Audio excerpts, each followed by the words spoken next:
It's now time for the Billy C. Show, part of the BillyCBoxing.com network.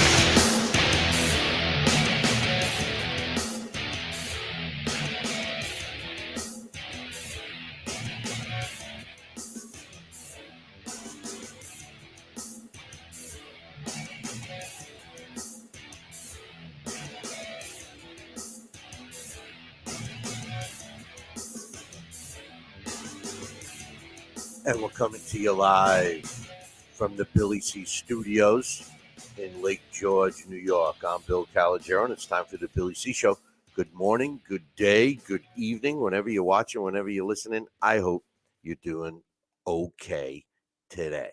I hope you're doing better than okay. I hope you're doing fantabulous. Today's show, she's being brought to you by my book. Tom Molino, From Bondage to Baddest Man on the Planet, is available right now. Where all good books are sold. You can get it on Amazon.com. You can get it at BarnesandNoble.com. You can get it from me. Drop me an email, bill@BillyCBoxing.com or Billy at TalkinBoxing.com. TalkinBoxing.com. Just a programming note, we will be doing one more show to close out 2023, but we'll be back in 2024. So we're looking forward to getting back on track with some of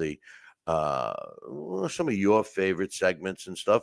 I got a little surprise. My main man, Alex Papali, is going to be joining us next week, and we're going to try to get together after next week, for the new year and do some blasts. And I got some more, let's just say, video pleasing blast on tap. So we'll make some changes with the show and how it's presented. So hopefully everybody will like it. But let's get right to it today. I want to talk about several things, but first my post-fight thoughts on Devin Haney against Regis Prograis. I loved the fight, boys and girls. I loved it. What I saw, well, in case you missed it, we'll get the results out of the way. Devin Haney improved to 30-0 with 15 of his wins coming by knockout when he totally controlled now he's a former junior welterweight champ, Regis Prograis, who drops his first fight of his career. He's now 29-1 with 24 wins coming by knockout. Okay, so here's the deal. Haney moved up in weight, and he took on arguably one of the better junior welters in the division, who was a champion, who was known for his punching power. And I myself got this one wrong. I thought Regis would win the fight. I thought his power would be a little too much for Haney. But, I listen, I call a spade a spade. I've been wrong about Devin Haney. I just, I don't know what it was, but I just didn't think he was the real deal. Well, all of that has changed after watching him fight, and the way he fought. My attitude towards Devin Haney has 100% changed. I love the kid. I think, first of all, I never doubted his boxing skill. He's got good boxing skills, no question about it. Hand speed, good foot movement. He throws combinations. I wasn't sure of his power. He did drop Regis in that fight. I think it was more of a flash knockdown. He didn't seem like he was hurt, but he did get rocked several times during the fight. What I liked about this fight from both of these fighters, from Haney and Prograis, is the fact that number one, they fought each other. And number two, it was an exciting fight. It was none of this, I'm going to do this, I'm going to do that. And then the fight came and they both, just ran from each other, fought safely. No, they were both fighting to win and win big. I give Prograis a lot of credit. He hung in there and he always had that puncher's chance. But, for a guy like Haney who moved up in weight, he clearly looked like the bigger guy. I think I saw somewhere that, he put on 25 pounds from the weigh-in to fight night. He certainly looked it. He just was physically bigger and, imposed his will. And when you sprinkle that in with some good boxing skill, what we ended up with was a great fight. And I looked at this fight and I couldn't help but think while I was watching it, how great it would be if a lot of young fighters and their managers and their promoters and the networks or streaming services, watched this fight and said to themselves, this is what boxing should be about. And, being fighting the right fights, challenging yourself, fighting tough fights, and performing well and not losing any credibility should you lose the fight. Like, in my opinion, Regis Prograis shouldn't lose any credibility. He lost the fight. Devin Haney was the better man that night. End of story. You know. Haney. Who knows what he's going to do now? He just looks so big in the ring. I can't. I couldn't see him having a problem going to welterweight. I'm not sure what he's going to do, but hopefully he'll continue doing what he did and be exciting and continue that excitement. And more than that, I hope that he helps some other fighters say to themselves, you know what, this is what boxing's all about.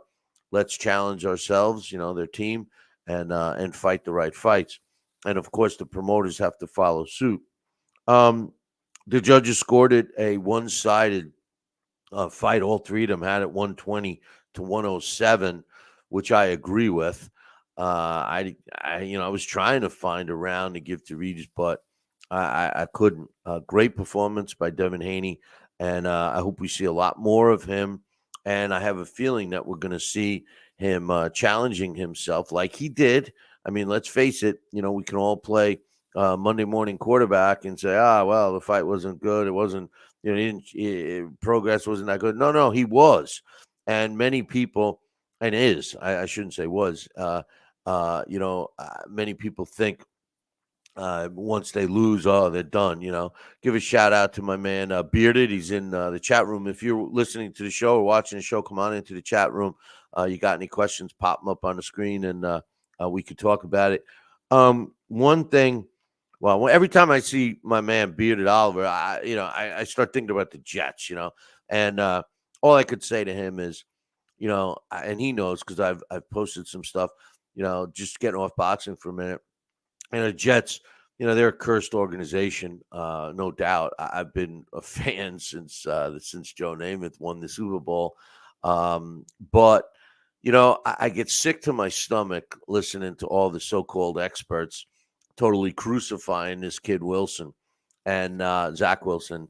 And it's not that I wanted the Jets to pick him. My two favorite. I follow a lot of college football. My two favorite teams, Alabama because of Joe Namath, and I really like Boise State. They're a scrappy team, and I got to watch Zach Wilson when he played college because with BYU they played Boise State, and although he beat Boise State, that was like the toughest game that he had. And I knew that the way the Jets were putting him on a pedestal, picking him second overall, I knew that was going to be a mistake. I wasn't a big fan, blah, blah, blah. But then I start watching and listening to all of the people totally crucifying, all the media in New York, all this, the so-called experts, the fan, Tiki Barber from the Giants. I mean, they're all like, it's an outrage. Get rid of him. It wasn't his fault. And I was so happy, believe it or not, I was happy for him that he had such a great performance this past Sunday. And we'll see if he can keep it up. But you know what? The line sucks. The coaching sucks. The offensive coordinator, he shouldn't even be allowed in an NFL stadium, let alone calling plays. I mean, it's just pathetic. It's pathetic. They got a good defense, and the coach, Robert Saleh, he's a nice guy. He's a likable guy, but great coaches aren't buddies with everybody on the team. Anyway, enough of football. I just wanted to get, I see Bearded Oliver, so I got to start talking about the Jets. But anyway, back to Haney and Regis Prograis. I don't know if you guys saw this, but I loved the comments about from his father directed towards Floyd Mayweather. Anybody that's watched or listened to the show for any length of time knows that I think Floyd Mayweather, although a talented fighter, and I respect him for that, and I respect his, training, and he's always in shape. But I couldn't stand his dogging and dodging and all this stuff, and self-proclaimed, the best ever. Um, Devin Haney's father was saying some stuff, and I saw on social media. I don't think a lot of people understood what he was saying, what he meant, and he said in a very roundabout way was Devin Haney challenged himself and stepped up, went up in weight, and fought another young, undefeated fighter at his own weight, at the other fighter's weight, and beat his ass. And Floyd never did that. When he was Money Mayweather and when he fought under Top Rank, yes, he did fight some tough fights. But once he went on his own, he calculated all his fights, and that was the point that Mr. Haney was saying. And now I got a comment on my man in the chat room. He says everyone crucified. He's talking about the Jets. Everyone crucified him, meaning Wilson, but the Jets don't give him the players on the O line that he needs. It doesn't matter who the quarterback is, and that I couldn't agree with more. No, they had a couple of decent receivers. They get rid of them, and then they're crying they don't have receivers. They got one. So it's easy for defensive coordinators to key on Breece Hall and Garrett Wilson. That's it. But Zach Wilson showed that he could spread the ball around. We're going to see how he does this week.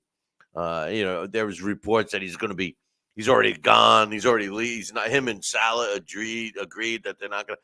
The Jets would be stupid to get rid of him, because he could probably be retained fairly cheap. And even if they did get Aaron Rodgers for a full year, I think Aaron Rodgers, the best thing that could have happened to him was he got hurt, because he would have been destroyed with that line too. Anyway, some news I wanted to get into. The PBC, which, most of I'm not a big fan of. I think, I just think they, ruined the continuity of the sport. But they announced a deal with Amazon Prime. As we know, Showtime, which was basically PBC, their last fight is this weekend. And Amazon Prime signed a deal with PBC. They're trying to get into some live sports. They got NFL football games being broadcast, MMA, and some other sports. All I could say is this: the continuation of non-competitive, blown up fighters, more commonly known as PBC fighters, is now going to be on Amazon Prime. I'm glad Al Heyman got his deal, but that doesn't change anything. My man Hawk, give him a heads up, give him a shout out. He's out in the chat room. So anybody that is listening, come on in, talk to these guys. They also announced the big card, which I can't wait for next week. The pay-per-view, it was bad enough that they announced that it was going to be a pay-per-view. I mean, it didn't shock me that it was going to be a pay-per-view. It's a great card that I can't wait for. But I'll tell you what was a shock was the price. And the thing about the pay-per-views is, they used to be affordable. And I remember the first $100 pay-per-view, and then they've been kind of, hoovering around $75 or whatever. And I would have thought that was what they were going to soak us for this one. But it was announced earlier this week that the, I don't know if it's just for DAZN subscribers or not, but $39.99. I mean, look, it's a great fight card. And by the way, next week, Alex and I, because Alex is going to be joining me, we'll be talking about these fights. I'm going to break down every one of them. In case you forgot, you got Anthony Joshua against Otto Wallen, which I think is a really good fight. I mean, Otto Wallen is not a guy to remember. His only loss is against Tyson Fury. So, and he busted up Fury, remember? But Deontay Wilder against Joseph Parker. Deontay Wilder, I give a lot of credit for his punching power, but the dude's got no skill otherwise. And he's not great for the sport. I mean, he's exciting to watch because, but he says some crazy ass shit, I'm going to kill this guy. Oh, I had a, all this stupid stuff. And he's saying it isn't going to be good. Joseph Parker, I think I'm going to kill him. I think I'm going to kill him. It's like, you know what? Joseph Parker has a chance to beat Deontay Wilder. Granted, Deontay Wilder connects with Joseph Parker. It's most likely going to be 9-9 to Joseph Parker. But Joseph Parker is a pretty decent boxer. And he said earlier this week, actually, I think he said it today, it busted out onto the scene, that he talked pretty in depth with Tyson Fury, and he got some tips on Deontay Wilder. Look, I don't know how you could, if you're Tyson Fury, I don't know how you could say to Joseph Parker, "Hey, this is how you can beat him," because the way Tyson Fury beat him was boxing ability in terms of defense, and Tyson Fury ties people up, he leans on you. The thing about Deontay Wilder, and the reason why Tyson Fury was successful, is because of Tyson Fury's size. And the truth of the matter is that Joseph Parker is not as big, won't be able to enjoy some of the tactics that Tyson Fury used, but he does have some boxing skill, and I think the trick to beat Deontay Wilder is to fight him in close, chin on the chest, so to speak, like a Mike Tyson style or Joe Frazier style. Get in there so those long, lanky arms can't connect with you. Work the body, which nobody's done. I mean, yeah, he's got a six-pack. But the truth of the matter is that you work that body. His legs are like spaghetti. He's got no footwork. He doesn't throw a jab. I remember one fight, I think, that he displayed the jab, and it was like, oh, yeah, he's got a jab. Never saw it again. The guy is a one-punch headhunter fighter, and that's what he's going to be doing to Joseph Parker. He's going to be looking for the knockout. Joseph Parker could beat him with movement and, getting in close. He can't, because of the long arm reach that Deontay has, you can't, you can't just take and try to outbox him from a distance. You got to get in close, use his strength against him, which is getting in close, tying him up. Don't let him get leverage, and that's Joseph Parker's chance. But I'll break that down next week. Triple D, Daniel Dubois, taking on Jarrell Miller. Like this fight, I don't think much of Miller, so we'll see if he could change at least my opinion. I agree with Hawkey saying I just need a body on my record. I don't know if that's the case, if you're referring to Wilder and Parker, but Bivol is taking on Lyndon Arthur. That's probably the least competitive fight on this card, because Bivol is such a talented fighter, and Arthur is just not in the same class, in my opinion. But then you have Jai Opitia against Ellis Zorro in the cruiserweight division. That ought to be a decent fight. Makamurdov against KBL in the heavyweight division. Another fight that I'm really looking forward to is Frankie Sanchez against Junior Fa in the heavyweight division. And Hrgovic is taking on Mark Demore. What a great card for $40. Not that I'm making anything from it, but I think it's well worth it. And it just reminds me of some of the cards of yesteryear where there were so many good fights on the card, and that's become far and few in between. I mean, as much as I liked the Devin Haney Regis Prograis fight, the rest of the card sucked. So I'm not saying there was a couple of exciting fights, but for that, for a pay-per-view, I just I think they should all be, a pay-per-view should all be good quality matchups. And another thing about pay-per-views that I don't like anymore, pay-per-views, you used to pay for the fight and not have to sit through commercials. not only do we have to sit through all the bullshit from half of these commentators, and there's like 100 of them doing the show, and in addition to the three guys ringside, you got another three guys up in the booth, you got three guys out on some platform somewhere. You're dealing with that, and then they sprinkle in commercials. I mean, you're already paying for it. It's such laziness of the promoters.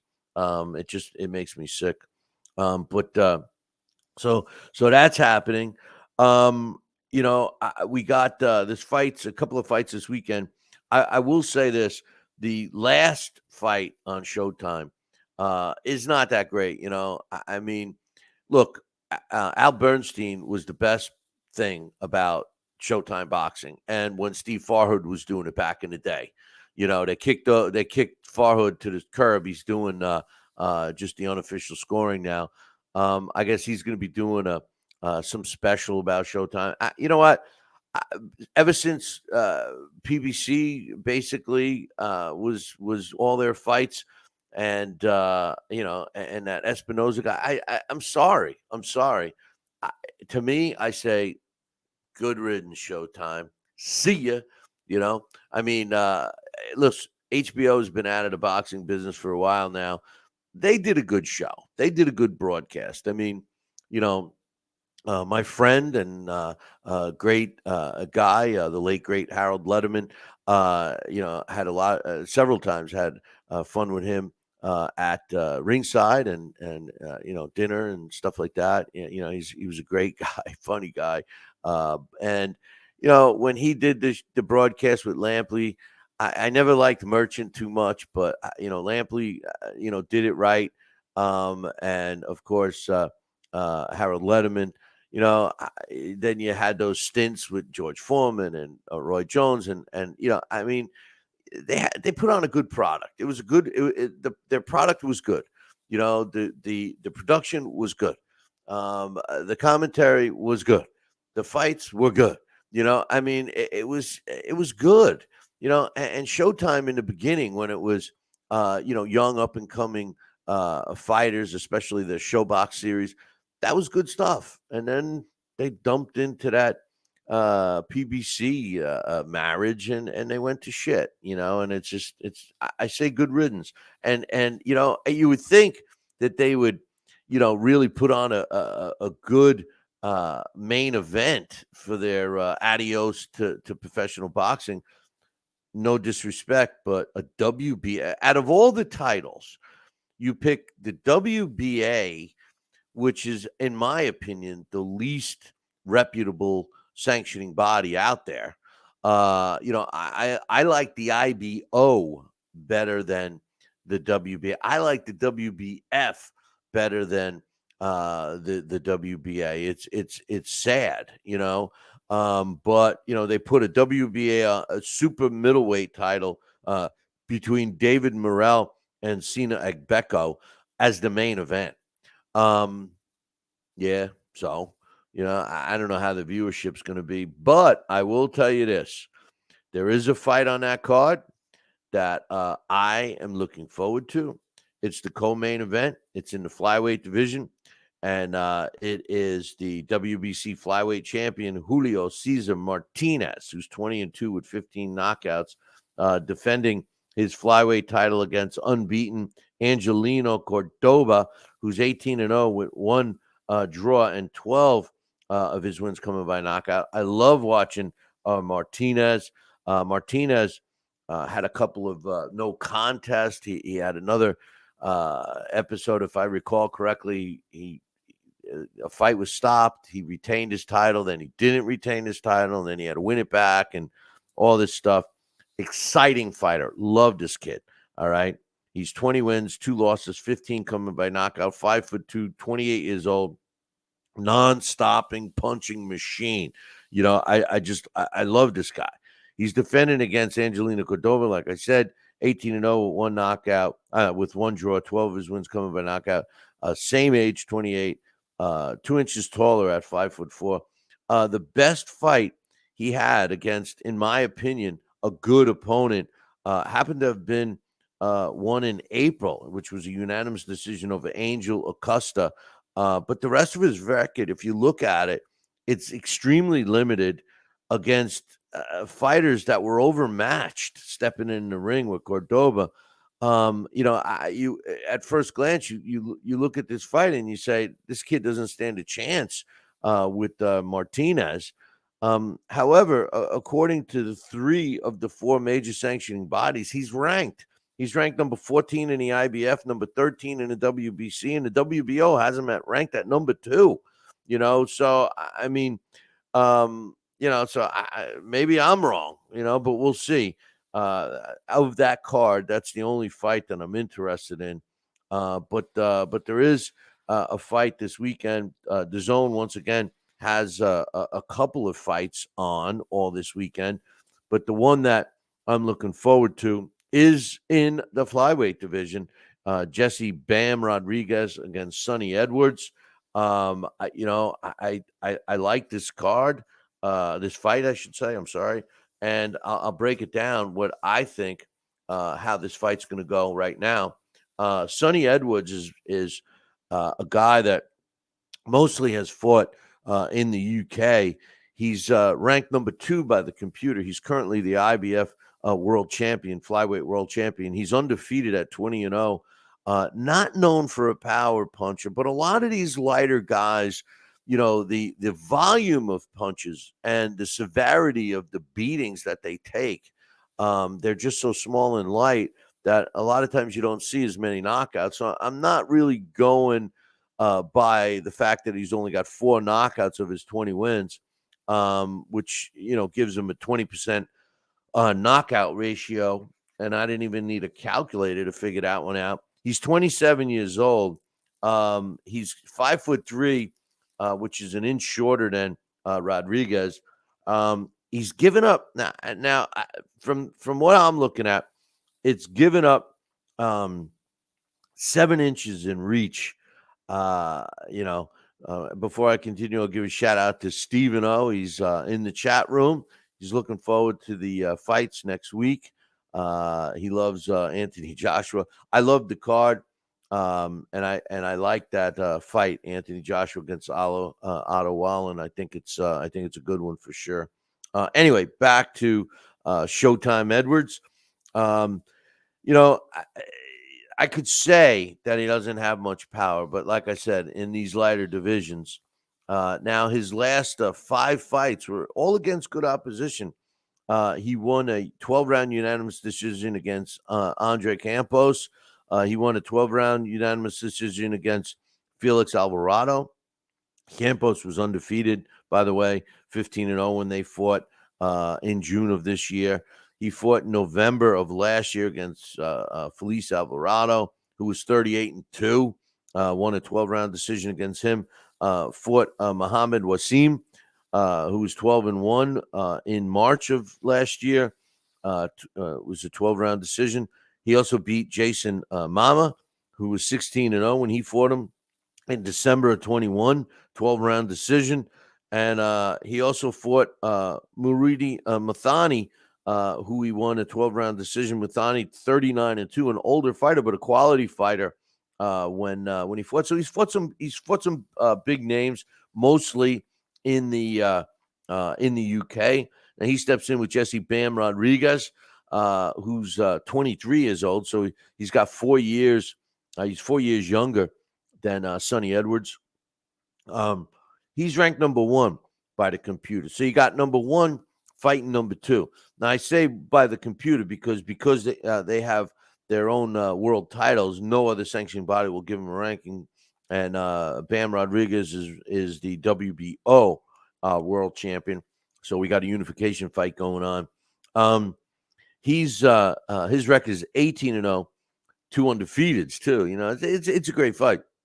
11 of his wins coming by knockout. Like I said, he's an inch taller at 5'4". He's a southpaw. Sonny Edwards is a orthodox fighter.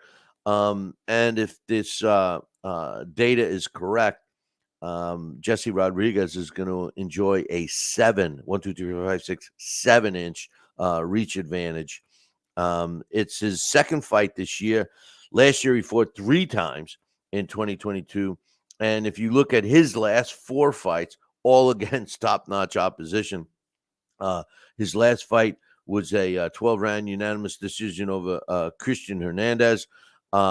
His fight before that, which was in September of last year, Israel Gonzalez, he beat 12-round decision. Gonzalez was 28-4 when he fought. In June of 22, he fought Wangek, who was 50 wins, 5 losses, 1 draw. And he stopped him in 8 rounds.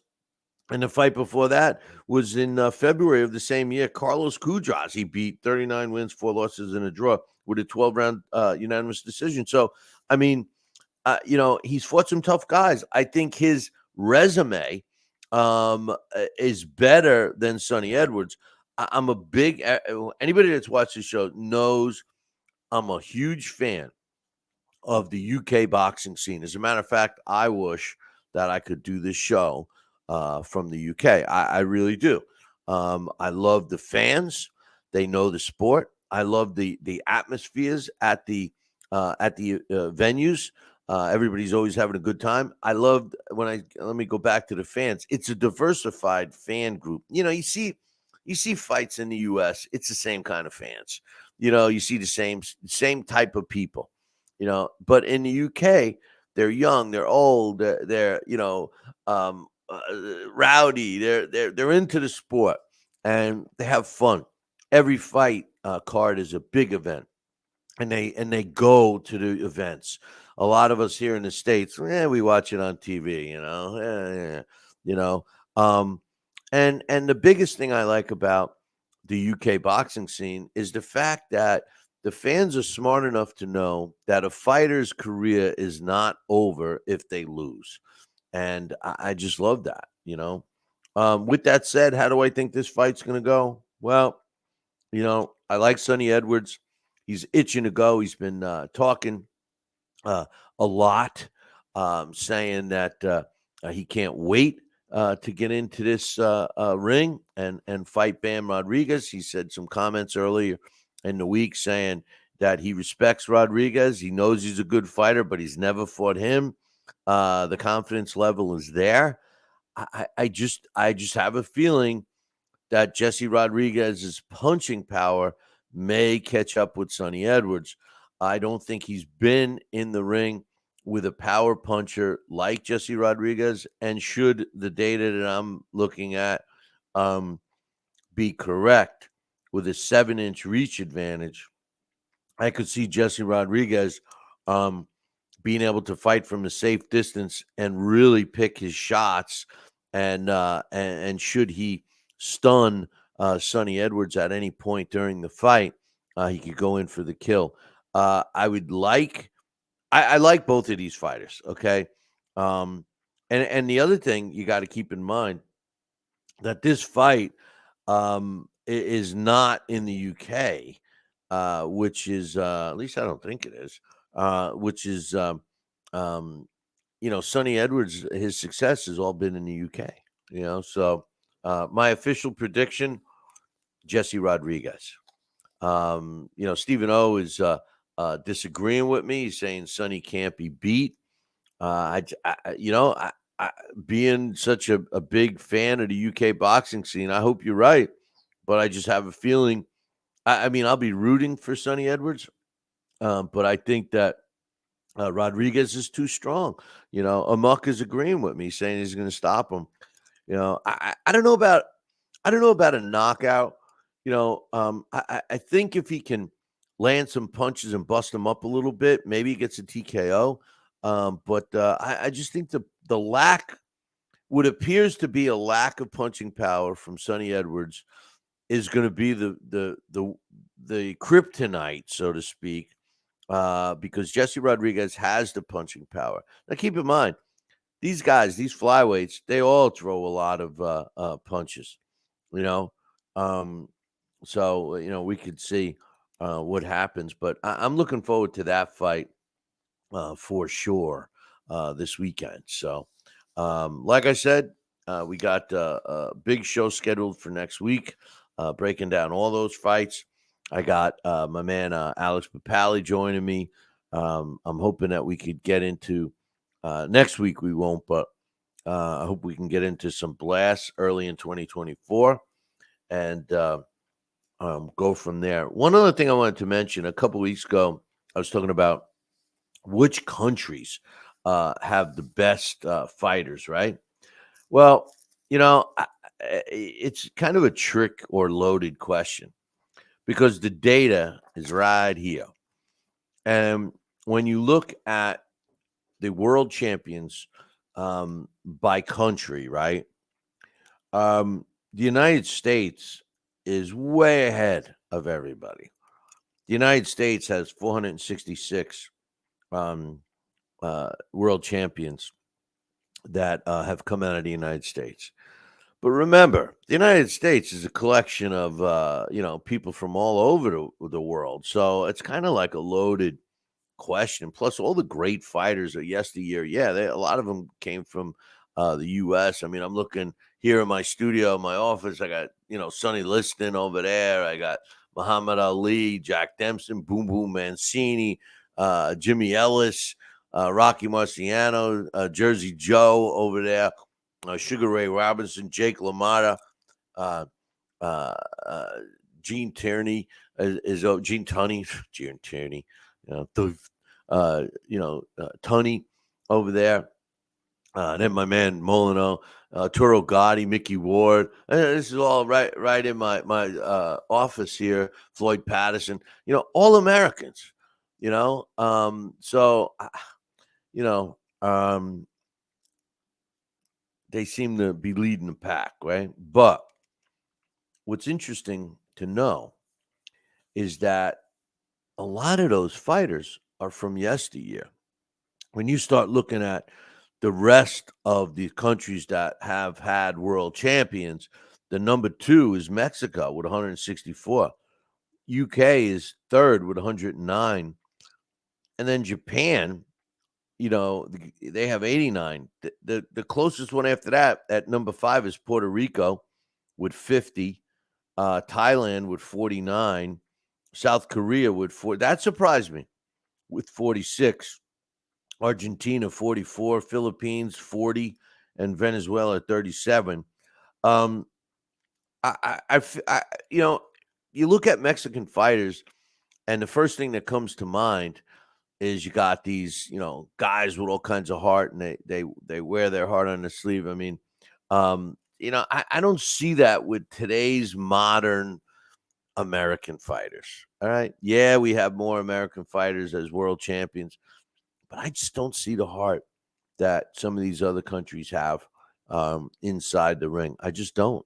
I mean, and listen, I'm American, right? I'm Italian American, but the truth of the matter is, I'm proud to be living in the United States. I feel people that live here are blessed that we're here. Hopefully, we'll get a change of presidency soon. Get some new blood in there. But overall, I think that people that live here should be proud of it, and I think this bowing down and conforming to everybody else, and I think America should be America, just like the UK is the UK, and Europe is Europe, or when I say Europe, I mean all the other countries: Germany, Italy, France. I mean they're all known for their thing, and we should be too. But Mexican fighters, I lean towards them in terms of the heart. But like I said, my favorite, where I would like to see, I've never been to England, never saw a fight live there. It would be something I would love to do. But anyway, Stephen O says the United States has no champions at the meaningful weights. The thing is we have too many champions, right? So is any fighter a meaningful champion when there's 3 or 4 or 5 other ones in the same weight class that get to say they're world champions? This is why I was so respectful of Devin Haney and Regis Prograis this past weekend, because these are 2 young fighters at the top of their game, and they had the balls to step in the ring, something that a lot of fighters don't do anymore. And We got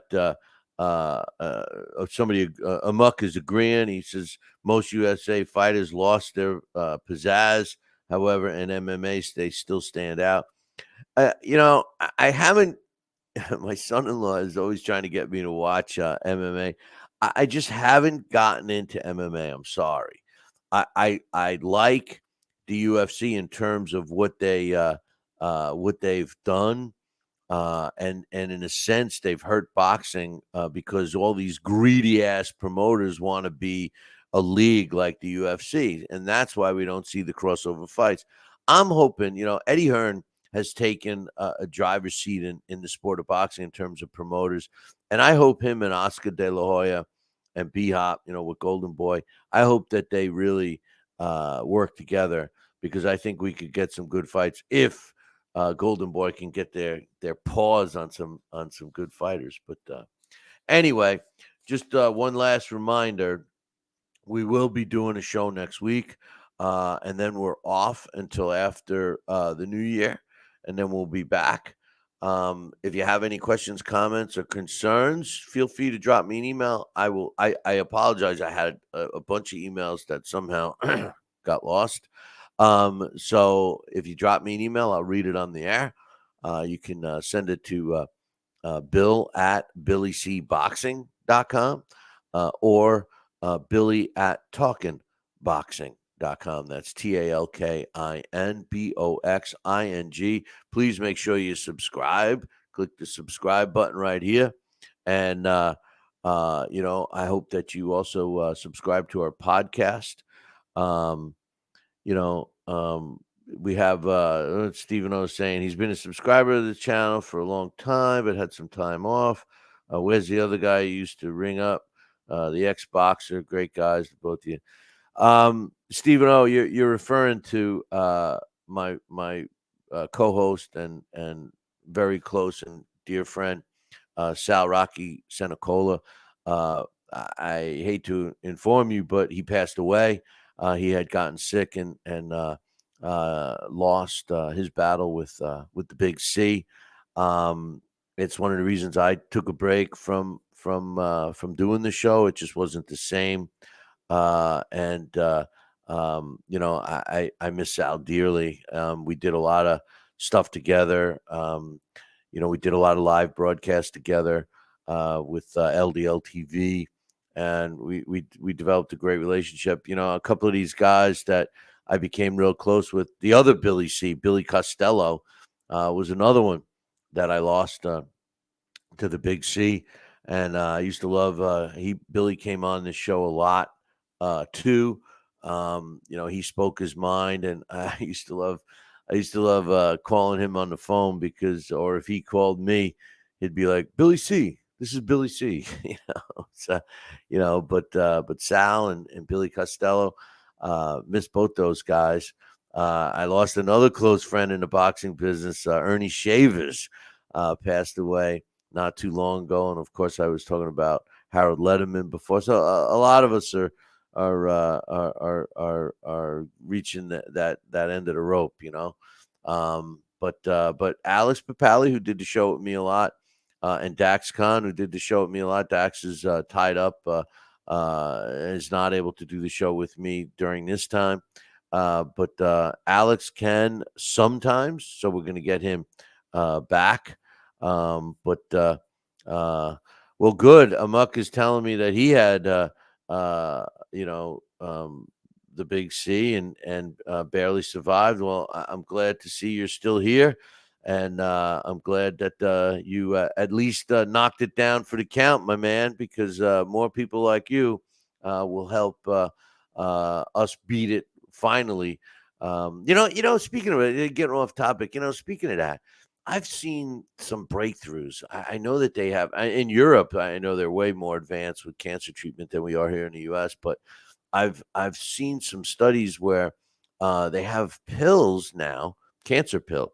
Even Sal, when he was going through some great advanced treatments, but I heard that they have some cancer pills out right now that are close to being approved that target specific types of cancer.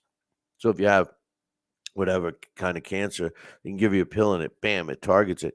The other thing I've just read about was a longevity shot. They've already approved it. The FDA here in the United States goes through 3 rounds of approval before it can be on the market. Well, they have one for dogs, right? So a dog that's 40 pounds or more and is 7 years old or older can get these shots. Well, we'll be able to get these shots within the next year that will help them live longer, and healthier, which is great. I'm a dog person. I love my dogs. They're like my kids, but um, not to compare them with the kids. Easy, but easy. But you know what that means. If it's good with the dogs, it's going to be good for us. I just hope it can hang in there long enough. You know what I mean? But anyway, listen. I don't want to turn this show into a depression, but listen, um, I yeah, he was a great guy, Stephen. He's talking about Sal.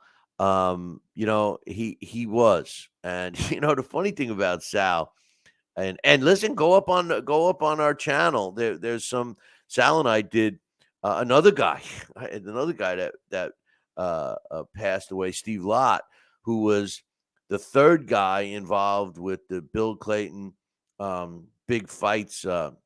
Incorporated when they sold all those fights to ESPN, all those classic fights. Well, there was some that didn't go, and Steve Lott digitized them, and he gave us the rights. Sal and I broadcast a couple of them in front of. Actually, there's 3 or 4 of them up on the site that we broadcast in front of a live audience on a big screen and called it like it was happening live. We had some great time. The one fight that you got to watch is the Gene Fulmer Benny Kid Paret fight. One of the most vicious fights I've ever seen in my life, and I had never seen it, and neither had Sal. And when we broadcast it live, it was like, oh my gosh, it was great, and Sal and I had a great time. Yes, I miss I miss it. I miss him a lot. But in any event, hey, listen, I'll leave you with that. We will be back next week for our last show of the year. We're going to break down all those big fights. Make sure you get that pay-per-view. It's going to be one that we can talk about early next year. And speaking of early next year, there's some decent fights on tap for next year. You got, well, at the end of the year, you got Inoue against Marlon Tapales, which is good. But January 13th, Artur Beterbiev against Callum Smith. January 27th, Jamie Mugaya against John Ryder. I like that fight. I think it's going to be a good fight. Ryder can jump all over him because Mugaya is a guy that has a tendency to start a little late. He takes too many shots, and then of course February 17th we got the big fight that everybody's waiting for that could change the complexion of the heavyweight division for a while. Tyson Fury against Usyk. I'm looking forward to that one. And my man Rick had sent me an email. I forget the whole topic, but one of the things on there was he had asked me about what I thought about the heavyweights of today. And if I thought that they were as good as the 90s heavyweights and the 2000 heavyweights. I didn't think too highly of them or the ones that we have now. Mike Tyson was a breath of fresh air in the heavyweight division. And prior to him, the heavyweights were pretty damn good. The 40s, 50s, and 60s, and the 70s, I guess. So 40s, 50s, 60s, 70s were all great eras for heavyweight. To tell you the truth, you go back to the early 1900s, all the way up through the 70s and the early 80s, we had some great heavyweights, and they fought each other. But then the era changed, and so did all the other weight divisions. And I've said this a million times to people, million times. The truth of the matter is, Amok's telling me I'm pronouncing Mugaya wrong. Somebody emailed me about that. I'm the murderer of the English language. I hope nobody takes offense to it. I can't even say my own name right. What do you think? It's Billy C. I mean, come on. It is what it is.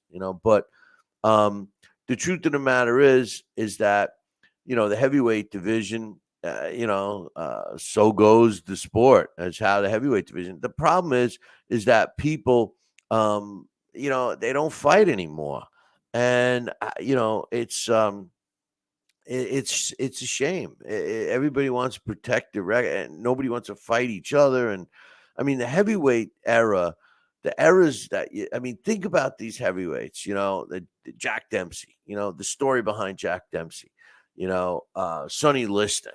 Doesn't even really know the real day he was born. They didn't have a birth certificate where he was born in Arkansas. They carved his birth date in a tree.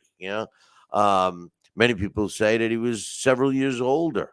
Then the whole story around Sonny Liston and his death and all of that. I mean, he was one of my favorite fighters. Mike Tyson, of course. Sugar Ray Robinson, the best fighter to ever lace on a pair of gloves. Rocky Marciano.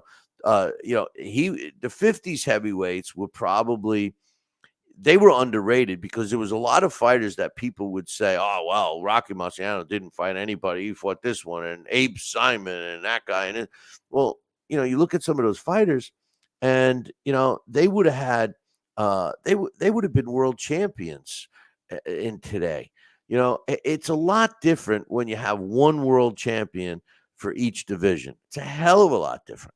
We did the math. If you take the 4 sanctioning bodies, right? So you got, and we don't just have world champions, right? You got a regular world champion, super world champion, right? So theoretically, in a weight class in the same sanctioning body, you could have 2 world champions, minimal 2 world champions in a division. And if you sprinkle in the champion in recess or the champion of Murtai or the I don't know, champion, interim champion, you can have 4 or 5 champions, 5 fighters in the same division under the same sanctioning body claiming they're the world champion. And it goes deeper than that. You could turn around and say, okay, so you got 4 major sanctioning bodies, 10 fighters are ranked. There are sometimes the same fighters ranked in other sanctioning bodies. But theoretically, you could have 40 top 10 heavyweights all claiming that they're a top 10 heavyweight. 40. If there's 10 times 4, right? So you could have 40. I mean, boxing was never like that. If you got to number 10, you were a great fighter. You were the 10th best fighter in the world. And if you ever read Mike Silver's book, The Rise and Fall of the Sweet Simons, The Arc of Boxing, I think, The Rise and Fall of the Sweet Simons, he breaks it down with data and shows. And off the top of my head, it was something crazy. Like in the year 2000, New York State had like 200 licensed fighters, and in the 40s, I think he was comparing it to the 40s or maybe earlier. There were like 2,500. So when you look at the amount of fighters, right, that used to fight yesteryear, and then they would get to be a top 10 guy, and then eventually a world champion. I mean, and then they had to fight the top 10. The only times, like back in the days, like the John L. Sullivan days and stuff. Even another one of my favorite fighters. I'm looking at a picture of him, Jack Johnson. A lot of those guys fought, and when you became the heavyweight champion, a lot of these guys had the opportunity to make money by touring and being the heavyweight champion. So, during that era, but when TV came into the mix and all of that, it got a little different. Anyway, off topic here. Amok wants to know one more thing about, he's asking me, what about Francis Ngannou? You know what? I think that Francis Ngannou is a fighter that should be fighting. Eddie Hearn had said that they offered him a fight against Anthony Joshua, and he never called back. If I'm Francis Ngannou, I know he's looking to get that Tyson Fury rematch. It'll be a big money fight for him. But I'll tell you what, he can make some big money against fighting against Anthony Joshua. Personally, I think it's absurd that the WBC ranks him at number 10 just for fighting one pro fight as a boxer, and he lost. I get it. I get the fact that he did a great performance against Tyson Fury, but it's not fair to these other fighters that, you know, put in more time and effort in the sport of boxing. Nagano, if we were talking about an MMA, I wouldn't be saying this, but I for one, even though he's 38, I for one would like to see him fight again. I think a fight against him and Andy Ruiz Jr. would be a great fight. Jordan in here is mentioning Zhili Zhang. I don't think I know his last couple of fights he was against the right guy. I don't think I think he's too slow, and I think I think he had his best fights already. But he I agree that have a fight in China would be good for him. But I don't know what the rules are there. But anyway, listen, boys and girls, thank you for tuning in. I will tell you this: make sure you tune in next week, same bat time, same bat channel, and like I said.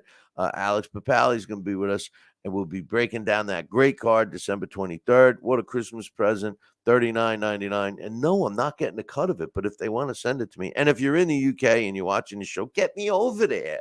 I want to go to the UK. Tune in next week, boys and girls. Until then, ciao, baby.